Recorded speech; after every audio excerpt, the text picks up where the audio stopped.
That was weird. I don't know what that was. Okay. So solving trig equations. So what we quizzed on, what we've been doing the last week, but now we're going to focus on just quadratic form, meaning there's going to be a squared. Okay. Before we jump into the trig equations with quadratics, let's just review factoring. Okay. So you have to be able to factor basic expressions to be able to do this. So we're going to start here with A on this little factoring review. And we've got a GCF. This is a binomial, first of all. What does binomial mean? Two terms. Two-term expression is called a binomial. What's this over here? Trinomial, three-term expression, okay? When we've got a binomial that has a quadratic, okay, the first thing we should look for and see if it's, always we should look and see if it's possible to pull out a GCF. So here between these two terms, is there a greatest common factor I can pull out? Variable-wise, it's an x, but what about coefficient-wise? So 3x, I can pull out 3x. What's that going to leave me with in the first term? Just x, because remember, when I am factoring, what I'm literally doing is dividing by 3x. So if I divide this by 3x, the 3's gone, x squared over x, I'm left with just x, right? Because it cancels the square out. All right, what am I left with in this term? Just a 4, because the x's reduce, and that's 4. And that's it. That's as far as I can take that. And that one is just your basic GCF, greatest common factor type of factoring. Okay. Over here, B looks very similar. What's different about B than A? There's no x at the end, and it's a minus instead of a plus. Other than that, it's the same. So I still have the 3 piece of the GCF. I just can't take out x because the last term doesn't have x. So I can only take out a 3. And what does that leave me with?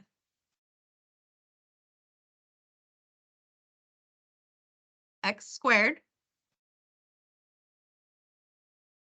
minus 4. Because remember, what I was literally doing is dividing both of these terms by the 3. So the 3 reduces there, and I've got x squared minus, and then 12 divided by 3 is 4. Now, I'm not done. I did GCF, great. But I should notice I can now do a difference of 2 squares factoring. Difference of 2 squares, difference means subtraction, which this is subtraction. Okay, 2 squares. It's a binomial, so there's 2 of them. 1, 2. And they are both perfect squares, meaning I can take the square root of them. When I do this, difference of 2 squares, your binomial factors into 2 nearly identical binomials. Now that 3 that I took out as the GCF is still out front. It didn't go anywhere. Okay, but when I factor the difference of 2 squares, I take the square root of the first term, which is going to be what? Okay, that becomes the first term of each binomial. And I take the square root of the second term. And that becomes the second term of these 2 binomials. I said they're going to be nearly identical. What's going to be different? Yeah, 1 plus and 1 minus. So now that is completely factored. So I did 2 different types of factoring in that one. Now, C and D, I have trinomials. When I have a trinomial quadratic, the trinomial would ideally factor into 2 binomials. remember the form ax squared plus bx plus c. Okay, standard form of your quadratic. When your a value is an understood 1, that's the easiest trinomial to factor. Okay? Because the only factors of 1 are what? 1 times 1. So I know that there's not going to be any numbers or coefficients in front of my x's because x squared factors to x times x. Now, I then look at C and I ask myself, what are the factors of positive 7 that would add to negative 12? Are there any? No. What are the 7 is a prime number, meaning the only factors are 1 in itself. So 1 and 7 are the only options here. And there's no way that those are going to add or subtract, no matter what signs I put here, to give me negative 12. So this one is not factorable.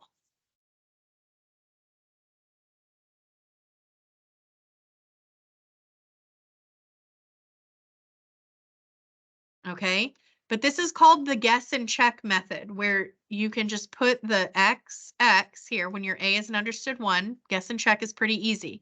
You're saying what multiplies to the c but adds to the b. And those are the numbers and signs that go there. If it works. There wasn't one that worked here.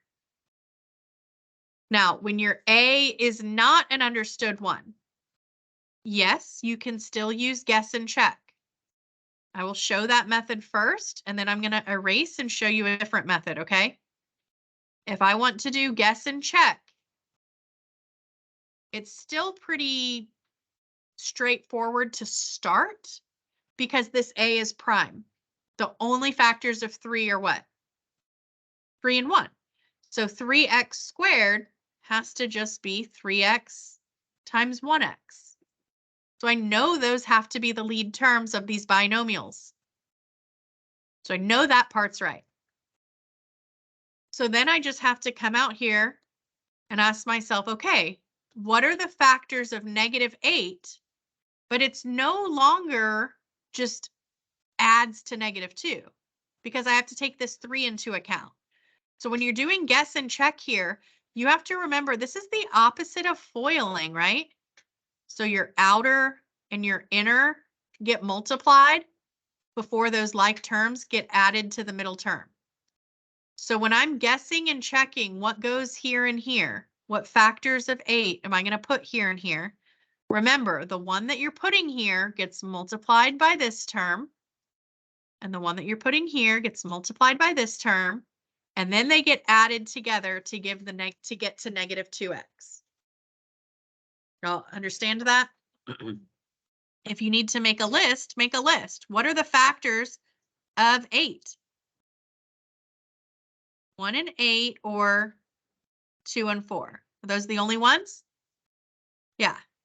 So guess and check. Don't write this down unless you have to. Most people, you can probably do it in your head some. So you're going to say, if I put an 8 here and a 1 here in the second blank. Sorry, my thing's messing up. Why can I not get my mouse to go where I want it to go?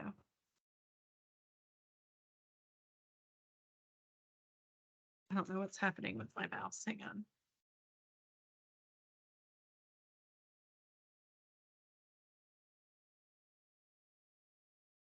Switching here. Okay.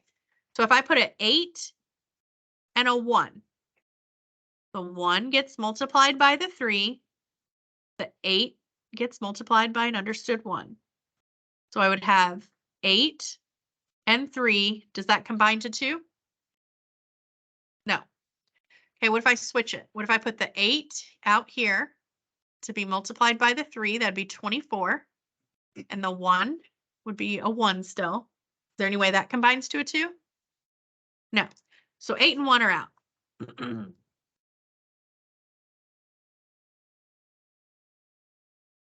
Not going to work with 8 and 1. Oh my gosh. Struggle this here. All right, let's guess and check with 2 and 4. If I put the 2 here, that would get multiplied by the 3 and be a 6. And the 4 here. Do 6 and 4 combine somehow to give me a 2? Yeah, if I subtract them, right? So that seems like it could work. So I'm actually going to write that one. I'm going to say, okay, if I put a 2 here and a 4 here, now I need to pay attention to the signs. I need it to multiply to a -8. So I need one of those to be positive and one of those to be negative. But if I want it to add to a -2 in the end, I need the 6 to be the negative, right? So that means this 2 needs to be negative. So that multiplied by 3, that's -6. And the 4 to be positive. And that would combine to -2 in the middle. So that's guess and check. Are we okay with that? All right, now I'm going to erase and I'm going to show you the method that a lot of you probably learned. The grouping method, where you do an X,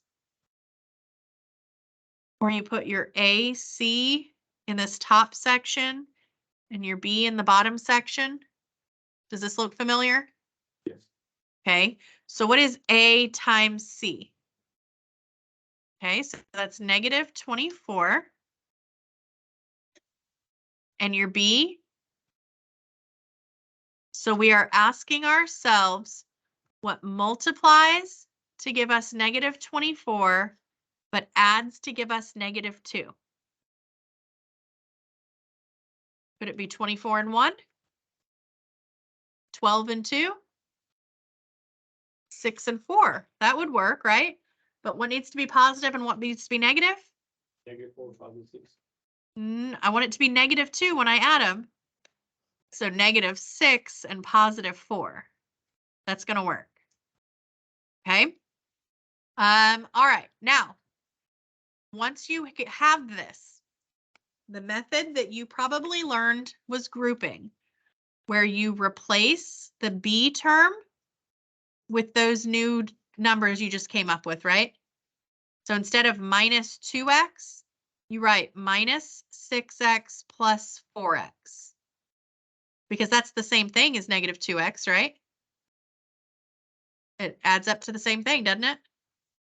So we're able to make that substitution. We've still got 3x squared in front and -8 after. Then comes the grouping. Hence, it's called the grouping method. So you create two groups, two binomials, and you do the GCF of each group. So in the first group, 3x squared minus 6x, what's the GCF? 3x. And what does that leave you with when you take a 3x out of that, both of those? X minus 2. Good. In the second group, what is your GCF? +4. And what does that leave you with?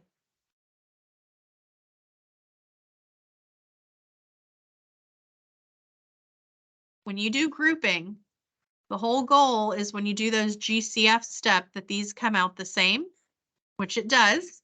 That means that's a factor. And then the GCFs that you took out come together to form the other factor. Does that make sense? Do y'all remember that? Now, what I've come to realize is that y'all were not taught a shortcut that I'm going to teach you. You do not have to use it. If you are comfortable doing this grouping method or the guess and check method, keep doing it. You don't have to do the shortcut, but it will be a time saver. It will allow you to skip all of this. You won't have to do all of that. You need to do once you do your X, okay, you look at the term that's got the square on it. you take that 3x in this case, and you put it over both of those terms that you came up with, the -6 and the 4. If you can reduce, you must reduce. 3 over 4 does not reduce, does it? Just 3 over 6? What does that reduce to? So that's a 2 in the denominator, right? Okay, I don't have to write an understood 1. It just becomes x, right? So notice that is x minus 2. There's that factor. And over here on the right, the one that did not reduce, that's 3x plus 4. That's the other factor. Does everybody see that?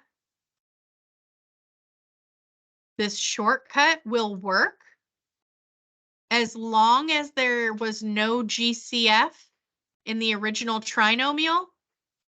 If there is a GCF, just take it out and then you do your X box or X chart, whatever you want to call that.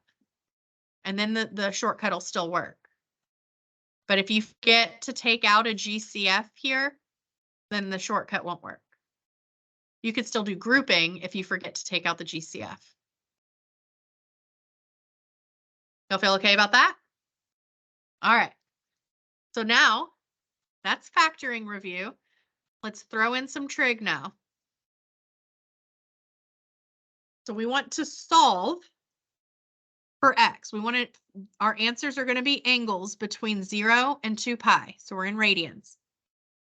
This is a trinomial quadratic form. See the squared? So this has to be a trinomial factoring. If this is hard for you to visualize with the trig functions there, substitute out just an x instead of sine of x. If you need to rewrite it as x squared minus x minus 2, instead of sine squared of x minus sine x minus 2, that's fine. It's going to factor the exact same way. It'll just have a sine of x instead of an x. So if you want to rewrite it this way and do your factoring, and then go back and rewrite it with sine, that's cool. That'll work. So this has an a value of an understood 1. So I'm just going to do guess and check here because I know the only factors of x squared are just going to be x and x. And then I'm going to ask myself what multiplies to -2 but adds to this understood -1 here. Because that was an understood 1 as well. So what are the only factors of 2? 1 and 2.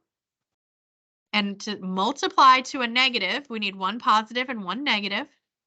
Which one should be positive and which one should be negative if I want it to add to a -1?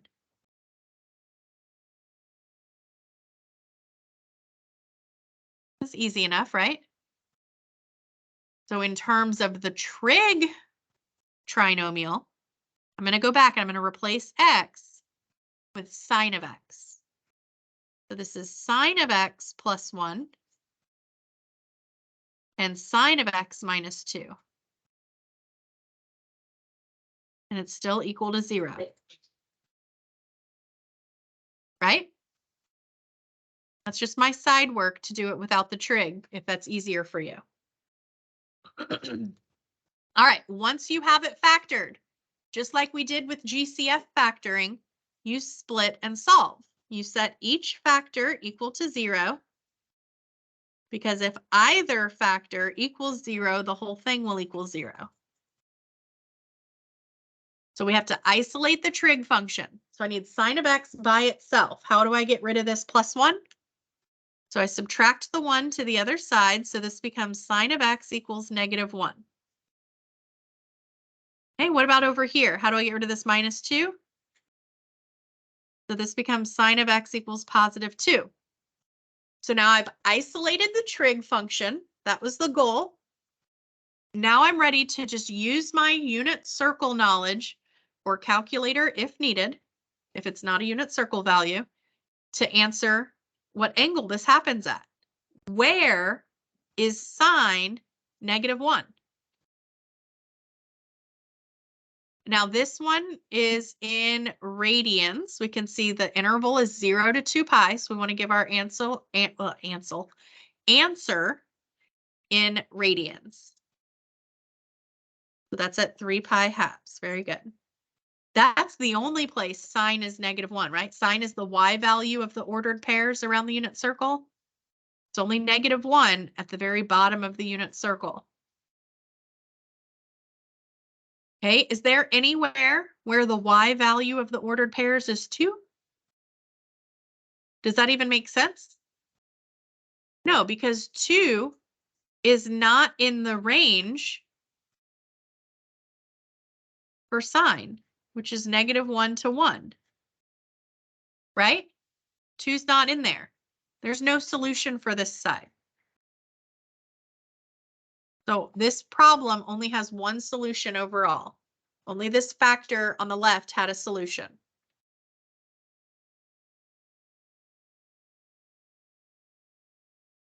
Feel okay about that? All right. Example 2 is a little easier because it's not a trinomial, it's a binomial, and I can just do GCF. What's the GCF here? Sine of x. Both terms have sine of x that can be factored out. What are you left with in the first term? And in the second term? So I'm ready to split and solve. So I set sine of x equal to 0. I set sine of x minus 1 equal to 0. The left one is already isolated the trig function. That's good. Over here, I would have to add the 1 over. So sine of x equals +1. Well, over here, we said sine of x was -1 at 3 pi halves. Where is it +1? Where's the y +1 on the unit circle? Yeah, at the very top of the unit circle. That's at pi halves. Where is the sine value 0?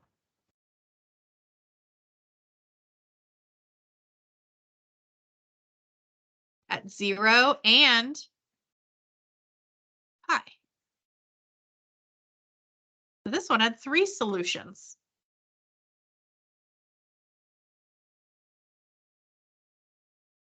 Still with me? All right, 3 is going to be the toughest one because it's back to a trinomial and the a is not 1.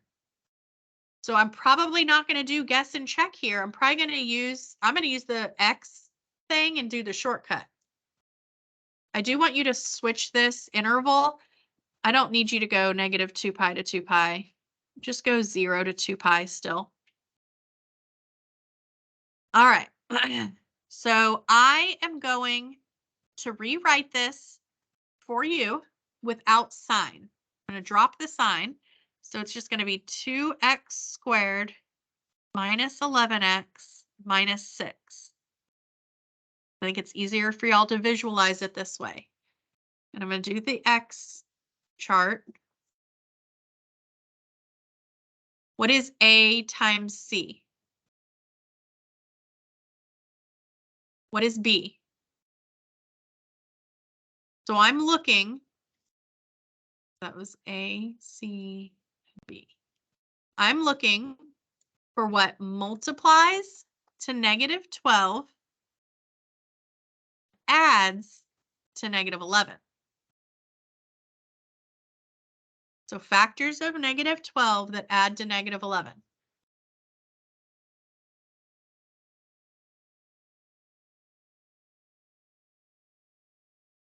-12 and +1. No good with that? Now, instead of doing the whole grouping thing, I'm going to do my shortcut. I'm going to simply put above each of those what?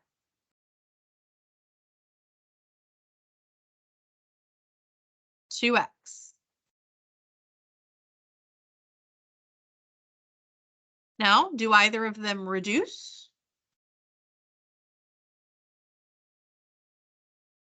Yeah, 2 over 12 is just 1 over 6. 2 over 1 doesn't reduce because I have to leave the 1 there. The 1 doesn't go away. So what are my factors then? What's the factor here? X minus 6. Very good. And the factor here? 2x plus 1. Take me back, please. You get it pulled up in Delta Math. I'll give you the code. All right, so when I rewrite that with my trig, it's sine of x instead of just x. So it's sine of x minus 6 times 2 sine of x plus 1.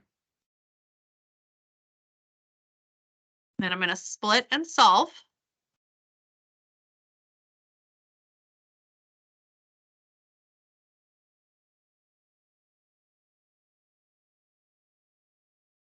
Okay, to isolate the trig function over here, I'm going to add the 6.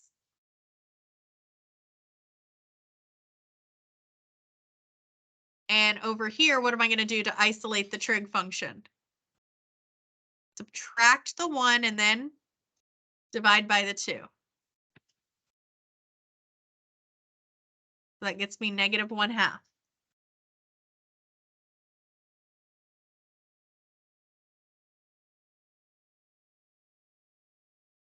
You're sitting here. You can just sit in here. That's the. All right. Where is sine 6? Nowhere. 6 is not in the range -1 to 1. So no solution from this side. Where is sine -1/2? Yeah, sine is negative in quadrant 3 and 4. So I'm looking at my unit circle in quadrant 3 and 4 for where the sine is -1/2, and that's at 7 pi 6 and 11 pi 6. You'll got the full filled in unit circle on the quiz, and we'll do the same thing on the test.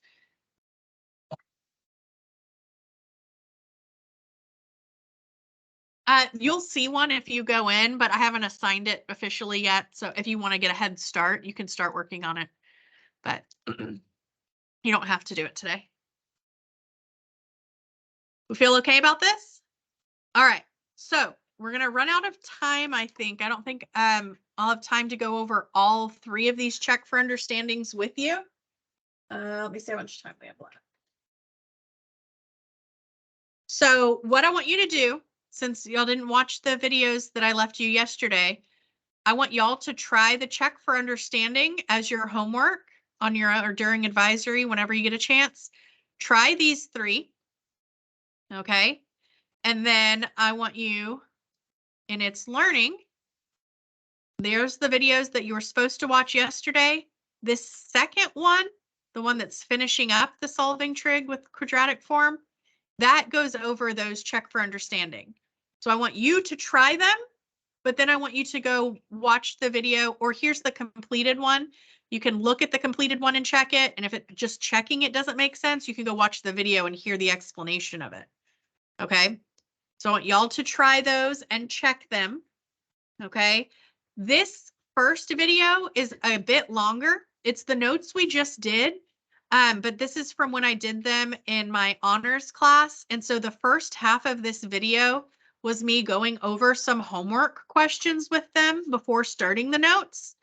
So you don't have to watch that, but I'm going to leave it up because that if you were kind of struggling on that quiz or when you're doing your quiz corrections, that might be a good resource for you to go watch and see some other questions worked out and hear other questions explained. Okay, it can't hurt. Okay, so I'll leave that up there as a resource as well. Okay, so you're to try the check for understanding and then go back and check it with what's posted in its learning. And then when we come back tomorrow, we'll do some practice over this. We'll do it'll be practice in Delta Math.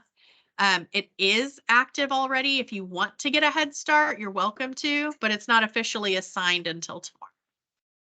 All right.